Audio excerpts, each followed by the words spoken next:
Alright guys, I'm gonna turn my lights on. Bedhead, whatever. Long night for me, folks. Long night for me. We are going to get into last night's edition of All Elite Wrestling AEW Dynamite. As you could hear my voice, oh man. This was live from the Wolstein Center in Cleveland, and I myself was lucky enough to attend wearing my Bullet Club Gold thing. I haven't watched the full episode on TV yet because I was so tired when I got home. I fell right asleep, but I'm going to insert here a picture of me in the show. See if you guys can find me. See if you can find me. I'm one of the more distinguishable figures here.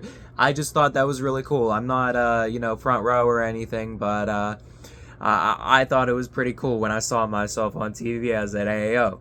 So, no notebook today. I'm going to review last night's AEW Dynamite from the perspective of somebody who was there in the building. And let me tell you, I was a little concerned. You know, you hear a lot about, this is, for the record, my third AEW show. But you do hear a lot about AEW in terms of ticket stuff. And the last Collision I went to, there were a lot of empty seats. There was a big portion of the arena that wasn't quite filled up. And I was looking at Ticketmaster for this event, and it looked like they were, blacking out part of the arena again. And that is something that happens a lot in wrestling. It's something that happens so much. But let me tell you go in there, and it was a mass of people. There were a ton of people there. I don't think a building sellout or anything like that. There was definitely, the side of the arena opposite to me was less filled than mine was, but mine was filled. And so that was great to see. And the crowd energy, this was my third show, as I said. I've been twice to Pittsburgh, and let me tell you, Cleveland brought it. Cleveland might be my new destination. AEW will be in Pittsburgh again in about a month. I'm thinking of going. I'm pretty sure that I want to. I know that I want to. So some more context, I guess, going into the show. I brought a buddy of mine with me. I'm not going to name him because I don't know if he'd want that, whatever. But brought a buddy of mine with me, and this gentleman, lifelong WWE fan. Pretty much, he's kind of simple about it. He watches Raw because he has Netflix, and he watches the pay-per-views because he has Peacock. He doesn't necessarily keep up with SmackDown because I don't think SmackDown uploads to Peacock like the day after or anything like that. He's real simple about it. He watches it because it's what's there. He's told me he has interest in AEW before, but he doesn't know a lot of the guys. He doesn't, whatever. And when I tell you that I'm pretty sure this guy had a good time, I'm pretty sure this guy had a good time. And I think AEW did a pretty good job winning him over. I'm going to give him my HBO, see if maybe something takes off there if he wants to continue watching. Oh, fuck, yeah, that would be great. So, yeah, that's kind of context stuff out of the way. So let's get into the actual meat and potatoes of the show. We had some Ring of Honor dark matches. I was delighted because I got to see the Beast Mordos versus AR Fox in what was a pretty solid match, probably somewhere around 3 stars. I wasn't paying too much attention to the Ring of Honor because it was just nice additive stuff. But there were some Ring of Honor matches. There was another between two guys I'll be honest, I'm not familiar with. Excuse me. A luchador-esque wrestler who wore, I could see the flag of Japan on his, but he's from CMLL, so a Japanese luchador who wrestles in CMLL against a Ring of Honor luchador as well. We got to see pretty good match, pretty solid overall, and then we got into the actual meat and potatoes. We got into the show itself, and this show, what a surprise to start with. We got Jon Moxley versus Speedball Mike Bailey. And when I tell you I popped. And my buddy, he popped. Because Jon Moxley is Dean Ambrose in his mind. And I'm going to get to see Dean Ambrose.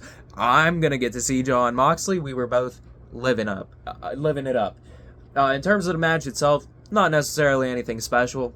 Crowd was engaged with it. Crowd liked it throughout. There's a great spot on the barricade that everyone rose for. We were all really excited, really anticipated to see, where Speedball did his little backflip knee spot onto Moxley, who was on the barricade. Cool spot. There was some interference with Shafir and Wheeler. I got to yell out, "Screw you, Wheeler," multiple times. I hope it might be audible in the broadcast. I doubt it, though. We were a little far back, but Yeah, just an absolute blast from that perspective. And then we go from that. I'm just gonna actually do myself a solid and just pull up the actual feed of what happened on Dynamite so I can actually remember, because I'm gonna get out of order. So, John Moxley basically, to win that match, he puts Speedball in a sleeper hold, gets him a little bit out of it, and then hits his paradigm shift. 1, 2, 3, Speedball's done. Alright, so we go from there into a backstage segment with Timeless Tony Storm, and it's fantastic. She's doing her thing. This is my buddy's first exposure to Timeless Tony, and he is cracking up because anyone's first exposure to Timeless Tony Storm, unless you're my ex-girlfriend, apparently is just overjoy. Overjoy. And she's backstage. It's a segment with her and oh god, what's her name? The Rev Pro Women's Champ. Oh my god, not anymore, but she was. Oh my god, why can't I? The British girl. She's fantastic. She's really good. Why can't I? I had a long night, folks. I had a long night. Bear with me. And this is all off the cuff. I'm not doing any sort of blah blah blah blah blah blah notebook stuff. Jesus Christ, this is gonna be a rough video, folks. So after that backstage segment, kind of teasing the 4-way women's match that's coming in a little bit, we see Darby, who got involved in the Moxley match. I forgot to mention. Huge pop from me. I was running around the arena trying to get better vantage of points to see it. Huge pop for me. Darby ends up backstage. Moxley is outside the arena, and he has a body bag, and you assume body bag, oh, Darby Allin. He opens up the body bag, and it's Wheeler Yuta inside the body bag with Forbidden Door stapled on his head. So pretty likely we're gonna get Darby Allin versus John Moxley. What is it, for the third time, fourth time, fifth time? Like, they've done it a few times, but they always do it well. So Moxley, Allin, Forbidden Door, good match setup. We then go into Mercedes is here, kind of a nothing burger. And then we have the 4-way women's match, which is Alex Windsor. Alex Windsor is, that's who Tony was doing the promo with. She's here, Sky Blue's here, Queen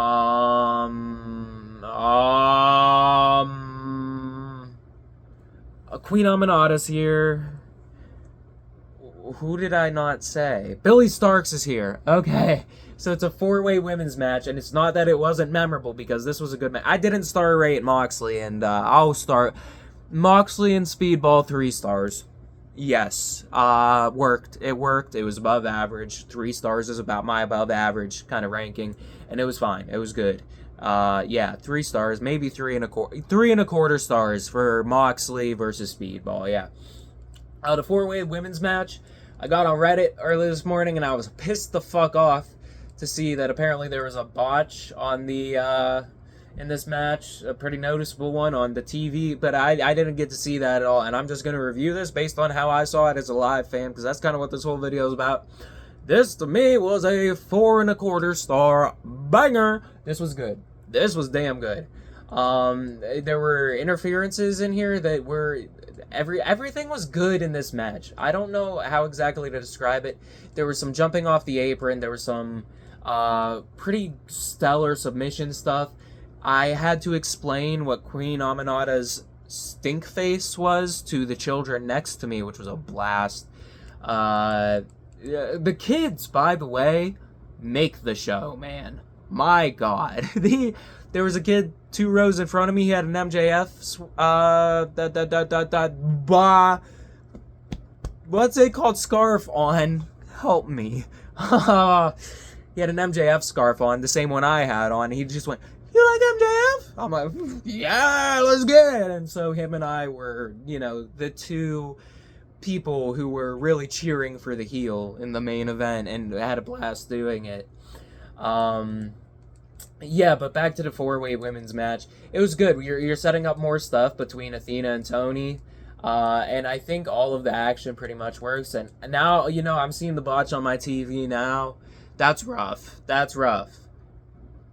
But you know what? No, she fixes it, though. Because, you still get the spot. She still does the driver into the table, which was visible to me where we were sitting.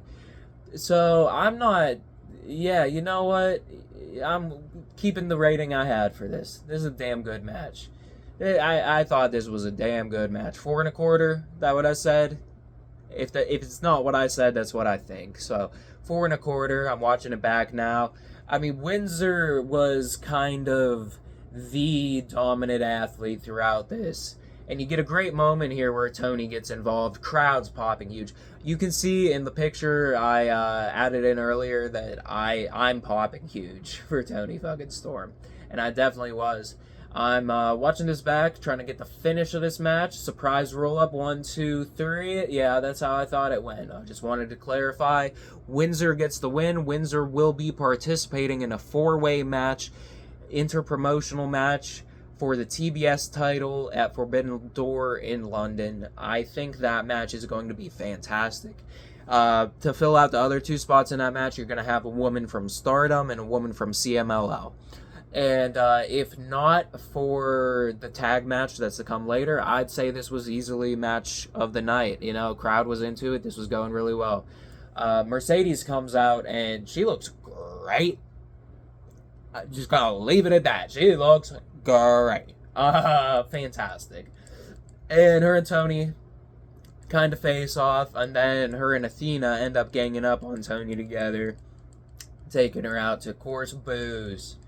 So next we have Matthew and Nicholas Jackson, the Young Bucks, doing a backstage segment. They're going around, they're telling the guy in the back, they're like, hey, you're not fucking up our entrance this time. We want pyro. We want our old entrance back. We want our old theme back. We want all of it, the whole kit and caboodle.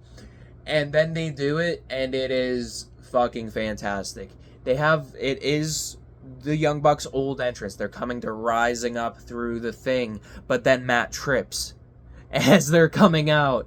And then the pyro happens, and in the arena, it sounded like a bomb went off backstage. That is what the promo was sold as, and it was everyone in my section, because we were near 2 backstage, was what the fuck was that? What the fuck was that? Because it was... but no visible pyro, no anything. And then you just get these 2 little streaky fireworks that go pew, pew. Hilarious, fantastic. And then you get the Comic Sans, Matt and Nick on the entranceway, and they change the theme music to like a nursery rhyme piano rendition of the Young Bucks theme as they're going out, and they're livid, they're hamming it up, and it's perfect. And then we get Brodito's entrance, and I'm getting ahead of myself. We actually had a segment before the tag match, but we'll get to that, because I'm in tag match mode right now. So, yeah. This tag match happens. I've never seen the Young Bucks live. It's always been a dream of mine to see the Young Bucks, because I just know. I had a feeling like they were as good as advertised. And ladies and gentlemen, let me tell you, the Young Bucks are the best goddamned tag team in the entire world. They are the best goddamn... Oh my god. Oh my god. My buddy next to me was fucking... This is awesome. AEW chants from this guy who this is his first exposure to AEW ever. He's chanting AEW. Like, because this match, it was the Young Bucks against Bandito and Brody King, better now known as Brodito. And these guys were a fantastic counter. Brody just amazing at getting the crowd into it, and he didn't need to do much because all the spot monkey shit between Brodito and the Young Bucks, and I say that term with endearment, motherfuckers, fantastic. This is why you go to see a fucking wrestling show right here. This was bar none the best match I've ever seen with my own 2 eyes. This was the best match I bet I'll ever see with my own 2 eyes. This was fucking class, dude. This was next level tag action.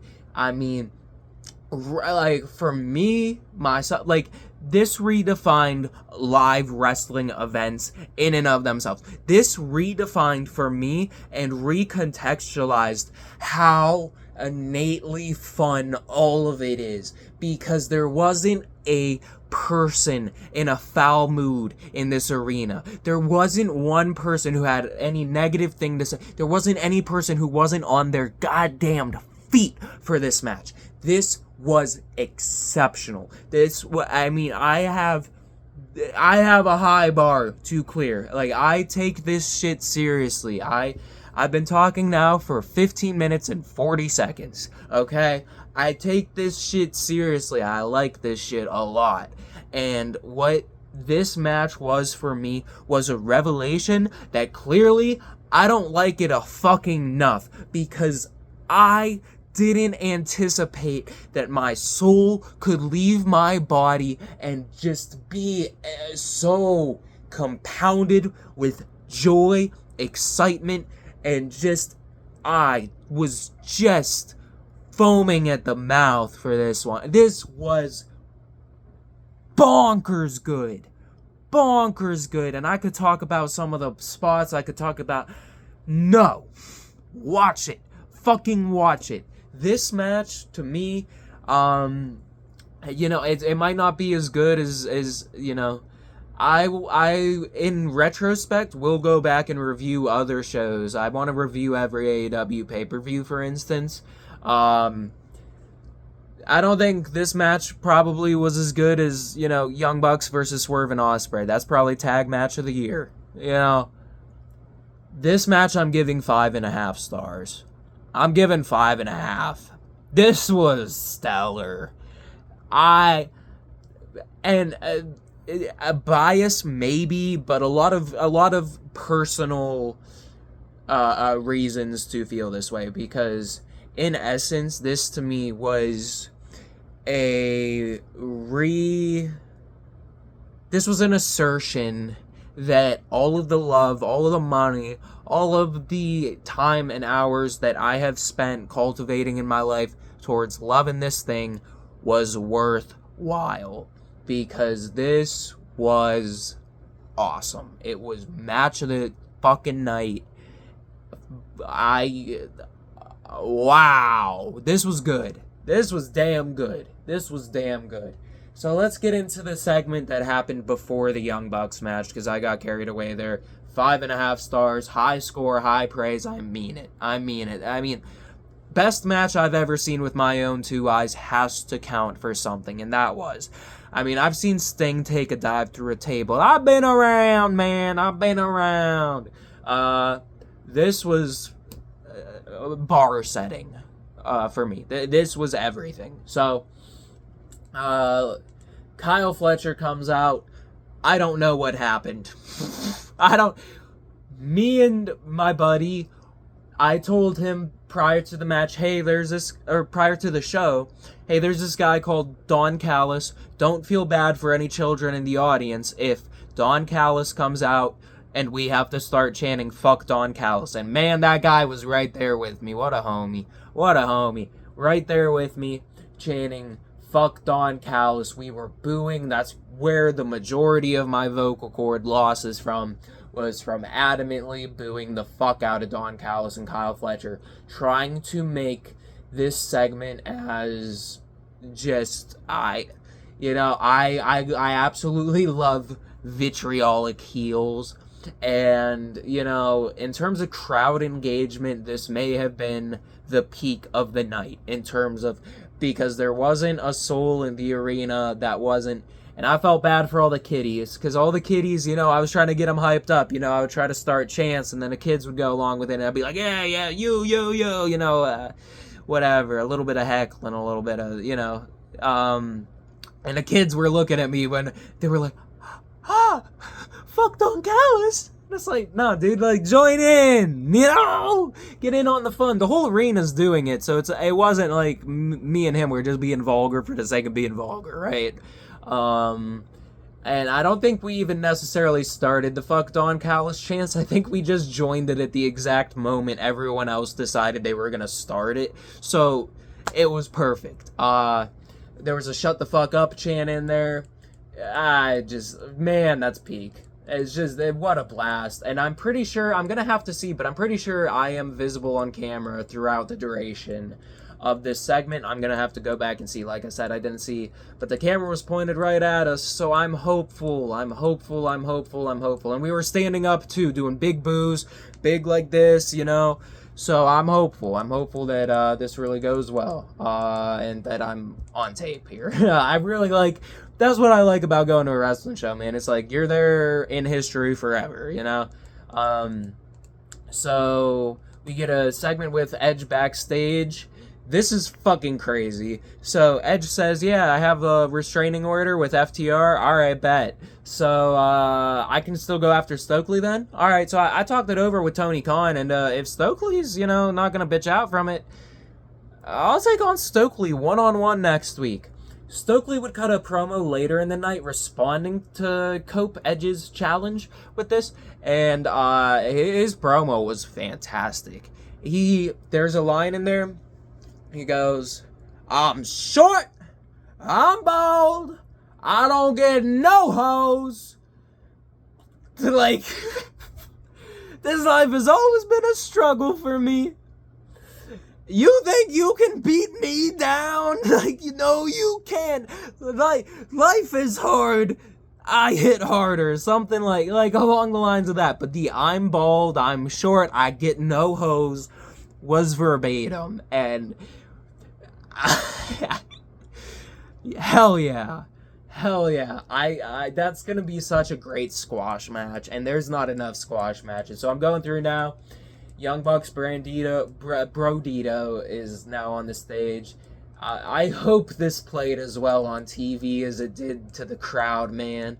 I really hope, if you were watching at home, that you liked this match as much as I did. Like, maybe not as much because you don't get the whole crowd thing with it, but I really hope, if you were watching this at home, that it presented as well as it fucking did in the arena, because this was special. So I'm going to skip past it for now, just to see what came next. Looks like a video package that we didn't get to see at the... Oh, we did get to see that at the arena. Just kind of hyping up Briscoe, MJF, which we'll get to.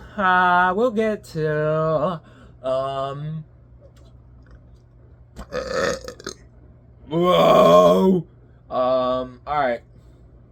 Backstage segment, the Hurt Syndicate, MJF approaches, Bobby and Shelton clear, MJF says, nah, you're out, dog, you're done, your ego's too much, and, you know, you're free to go pursue the world championship, get your big belt back if you want to, but, just understand that on the other end of you winning that belt, there's gonna be a Bobby Lashley who's gonna, be real excited to kick the shit out of you. So, yeah, good luck, Max. And I thought it was a good segment. I don't like that all of this Hurt Syndicate backstage stuff, or stuff is being done backstage. I think it could be done in front of a crowd, but there's been a few segments with these guys in particular where MJF is kind of supposed to be a tweener face, but the crowd is just way more incentivized to crap and shit on MJF and boo the guy, and that's kind of that. We then get a segment, a little video package talking about Swerve and Okada. Swerve comes out, challenges Okada. Big surprise here. Big surprise for the crowd. I don't think anyone knew that Swerve was booked for tonight. And the number one chant throughout the evening prior to the show starting, when it was just the crowd finding their seats and stuff, would just be a random person going, whose house? Swerve's house. We know this. And so, yeah, that was fantastic to see. Because the crowd very much, it felt like we almost sort of manifested that thing. That was great. And the kids, man, the kids love Swerve. The kids love Swerve. And that's, you know, AEW, I feel like the last two shows I've been to have been a very me audience, you know, my age and older. And this show was, I wouldn't say it was a family show because there was the fuck Don Callis chant. There was a shut the fuck up chant. You know, that said, there were a lot of kids here and they loved it and they added to it, and that makes me happy because that's a sign of a good brand right there. I think is when you're able to have kids latch on and find heroes in it, and that's really cool. And I think what you're finding now is you're finding a lot of parents who like AEW and are having their kids watch AEW with them too, and maybe finding favorites in it, and it's just cool. It's just cool to see because it's not something that I necessarily foresaw when it came to AEW. It was always a me crowd. It was always a young adult. It was always pandering to kind of, almost, kind of like 30-year-olds that might miss WCW a little bit, like that kind of stuff. Or the me's of the world who fell out of love with WWE for a while and fell into love with New Japan for, you guys know the era, and to see kids really there, and I might, I have a background with education, so that's a big thing for me. Is I care about how the kids are doing and stuff like it. That really matters to me, and seeing kids at an AEW show, and that speaks to them doing something right, and I think it might be the largest praise that I could heap on the show would be to mention this. And so I'm sorry if I sound long-winded in getting around to saying that, yeah, fucking kids like the show. But it's so important to a company that kids do. And, you don't see any kiddie fucking TNA fans. You don't see any kiddie fucking New Japan fans. So seeing this was cool. It was cool. And kudos to the star making that has been done with the booking over the last probably 2.5 years. I mean, we've really built stars. We've really built characters that are here to last and that people will derive a lot of joy from watching for a very long time. And just credit where credit's due, man. I had to get that off my chest. I apologize. So after the Swerve segment, which was pretty good, it was fine, we go backstage with Mark Briscoe. Renee is telling Mark Briscoe, hey, you win tonight. You have every right to challenge for the World Championship. You know that. You've won 3 in a row. You thinking about the World Championship? And then Hangman approaches and he says, you know what? Everything you've gone through, I can't imagine the type of man it takes for you to be the man you are now. And so if you want to be the next to challenge for the World Championship, by all means, I would love to have you. And it's just a heartwarming moment. That's good backstage stuff, and it's good writing, and I like seeing that stuff. And I thought that was really good. And we're going to get into backstage segment. Queen Aminata with Willow Nightingale. Chris Statlander comes in, and it's kind of a nothing burger. I forgot Chris Statlander's kind of turning face again and trying to be like friends with Willow, who is friends with Queen Aminata. And yeah, I feel like maybe we should be putting Willow in matches, or like Willow's been on TV plenty, but I feel like I want to see her promoted to a more to a bigger role other than, are her and Chris Statlander gonna be friends again? When Chris Statlander had the TBS title, that meant something. It mattered. There were stakes, right? Not anymore. Not anymore. So, yep. Maybe, I hate to say the low point of the night, but maybe, but it was a backstage segment that was, mildly humorous. So, we get into Mark Briscoe, MJF, and this was probably a good match up until the end. So, I popped huge when it was announced last week that MJF versus Mark Briscoe was going to be this week in Cleveland, because I knew I had tickets, and because I knew I've never seen MJF before, and this was just exciting.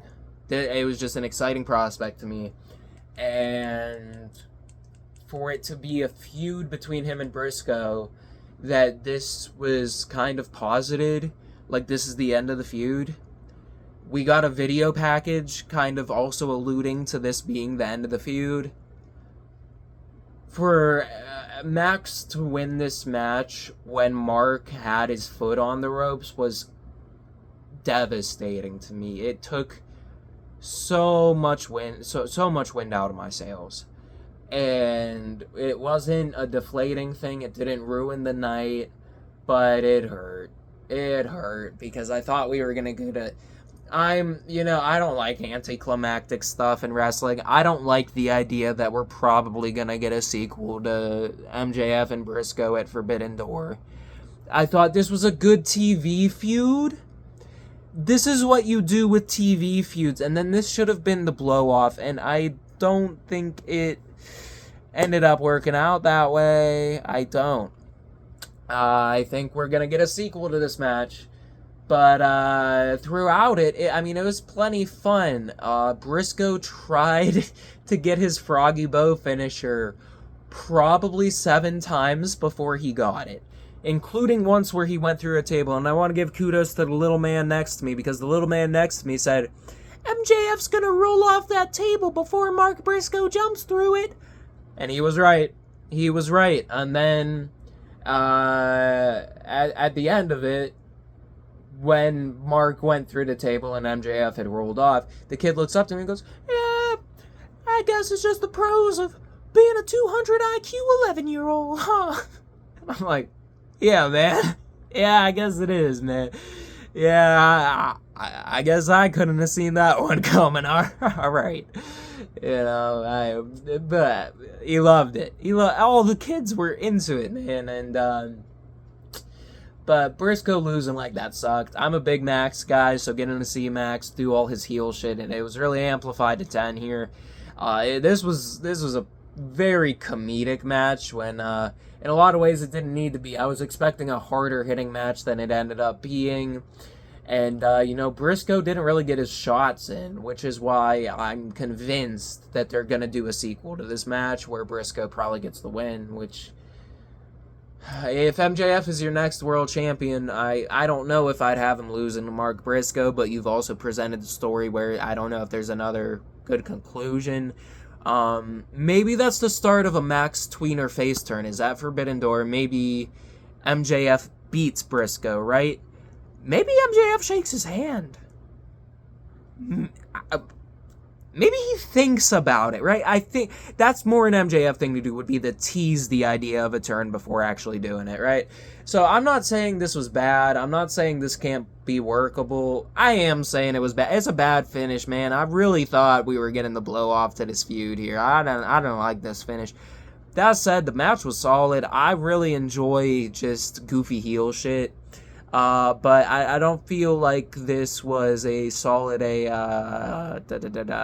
conclusion or even really necessarily continuation of the feud. I don't think Briscoe got his in, man. I don't think any part of this was satisfying. But the wrestling, the action itself was good enough. So I'm going to go ahead. I'm going to give it a good 3.5 stars for the main event. After the main event, MJF's trying to beat the hell out of Briscoe naturally. And so Hangman's music hits. We didn't know Hangman was here. Fuck yeah. Big pop. Wanted to do the cowboy shit chant. Crowd couldn't seem to get it off the ground, I'll be honest with you. So, yeah. Comes out, saves the day. They do a little bit of fighting into the crowd. Good to see. And that's Dynamite, folks. Really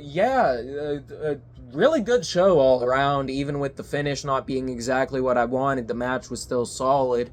The women's match was fantastic. I got to really, finally, deafeningly boo somebody with vitriol and hate and passion when it came to Don Callis and Kyle Fletcher. The tag match was the best match I've ever seen with my own 2 eyes. I'm going to have to give this show none other than I'm going to go ahead. I'm going to give it an A-, which is the same score I gave SummerSlam Night 2. Make of that what you will. But I thought this was a great episode of Dynamite. I'm curious to see what your guys' thoughts might be on it. If you watched it at TV, let me know if anything was different. But I think the fact that I was able to bring a pretty much lifelong diehard WWE guy into the building and he was able to walk away, like, that was fucking awesome. That says a lot, man. That says a lot. And you know, there are points and times in AEW's history. I'll just shoot straight with you, folks. There were plenty of times in AEW's short history where, you know, I brought my ex-girlfriend to an episode of AEW Collision and was maybe the slightest bit embarrassed. I was still having a great time because it's wrestling and I love wrestling, and Brody King was on that show and he was the best match of the night on that show. Collision in Pittsburgh at the Peterson Events Center. Okay, but I was a little bit embarrassed because AEW wasn't in a great spot and things were weird. We also got a really fun House of Black promo where they were right next to us under us, but that's a whole different show. So yeah, A- AEW Dynamite with a 5.5 star classic featuring the Young Bucks and Brodido, who I hope go on to challenge for the belt and win it at All In. Not at All In, at Forbidden Door, my mistake. Because I didn't bring this up. The crowd loves Brodido. They were the hottest event of the evening. The crowd loves Brodido. Tony Khan put the fucking belt on them. I'm not joking. Brody is already one of your hottest acts. He needs another belt. The Bandito is fantastic in ring. They do great, cool stuff together, and they can match up perfectly against goddamn near anyone. Them against the Hurt Syndicate would be a great match. I understand that you're probably going to have FTR beat them, and then FTR is going to win at Forbidden Door, and then Edge and Cope and Christian are going to, you know, kiss and make up and win the belts from the... I understand, but that shit's predictable. So if you can just give us a small little glimpse, a month or two span where Brodido get to be tag team champions, I would fucking love you for it, man. I would absolutely, because let me tell you, Cleveland loved Brodido. Loved them. So that's it. That's the video. Might be my longest one yet. We'll see. I fucking love this. This makes me happy to, you know, I don't know if I'd say I'm a fan of many promotions, right? I don't know if I'd say I'm a WWE fan. Right now, I've sort of fallen out of vogue with New Japan. The G1's going on right now, which is great for me. It's a reason to watch again. I haven't been watching much stuff south of the border recently. I can say with damn certainty that if I wasn't before, AEW made a fan of me. And I'm pretty sure I was before, but they confirmed it. This was a great show, A-, and let me know what you guys thought down in the comments below. Please watch my videos. Comment on my stuff. I'm gonna edit stuff to be decent here eventually, but this is just off the cuff stuff. If you like it, leave a like. If you want to see more, drop a subscription. We're gonna be reviewing every AEW show, so I know I just had a big splurge of WWE stuff. That's because WWE owned the weekend. SummerSlam, Raw. Brock Lesnar came back, so that's 4 videos, WWE centric. This is not the last AEW video you guys are gonna get. We're gonna be covering them as hard as we do WWE. The timing of this channel was just around SummerSlam weekend, so that's how the content played out. So, fuck yeah, review in the books, A-. I have to take a steaming hot shit.